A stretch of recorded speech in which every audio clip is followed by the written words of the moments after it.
Hello, everyone. Mark Isaac Potter. My guest did not seem to show up this morning, so I thought I'd tape one of my own shows where I'm talking. I've meant for a month or so to start to tell the story about my second wife, Carol, especially how I went about asking her to marry me. It's quite a long story, so I'll probably do it in two or three parts or more.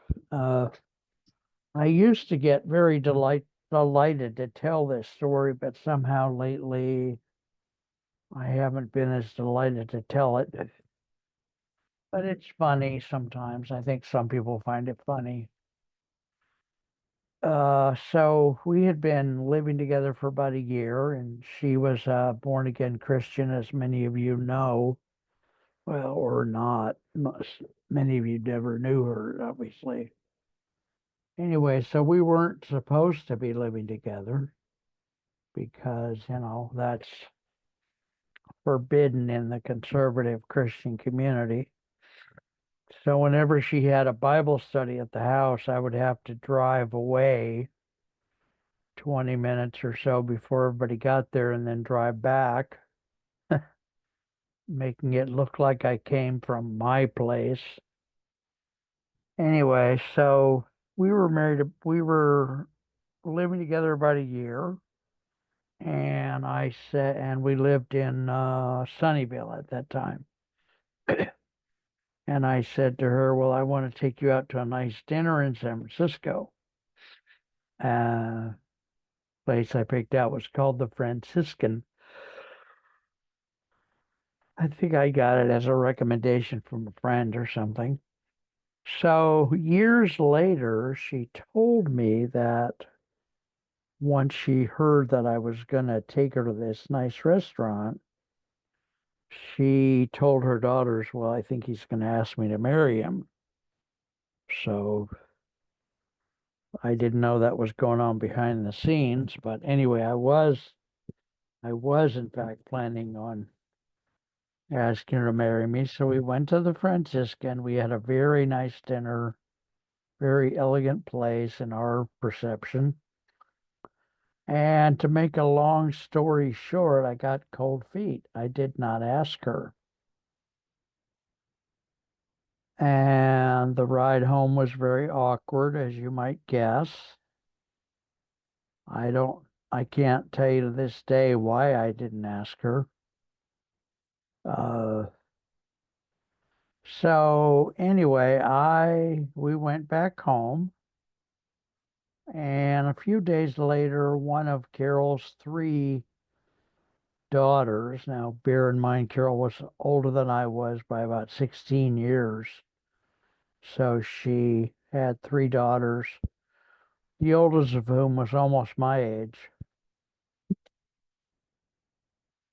So a few days after that Franciscan fiasco, one of her daughters called. I won't say the daughter's name. And the daughter's husband was in the Army Rangers in Panama, the country of Panama. And the daughter called and said, "Mom, I broke my foot." And as Carol probably already knew, the lady was several months along in being pregnant, quite a ways along. So Carol got on a plane and flew to Panama to help her daughter. Well, once that happened, I felt more visceral about the mistake I had made. I felt like I was losing her, and I felt like God knows when she'll be back. And I panicked and I called the youngest daughter, who was the one I had the better relationship with. And she said, "Well, she's gone for a while, so just talk with her when she gets back or something." So Carol was gone a few weeks, and I was beside myself, so of course. So Carol came back and she told the story later about the terrible airplane that brought her from Panama to Miami, Florida for the first leg of the trip. Of course, we live in California. And she got back at like 1 in the morning. And I don't remember going to pick her up. I think she got a taxi home or something. But when she got home, before she even got in the house, she's walking up the steps. And I said, uh, let's go to Denny's.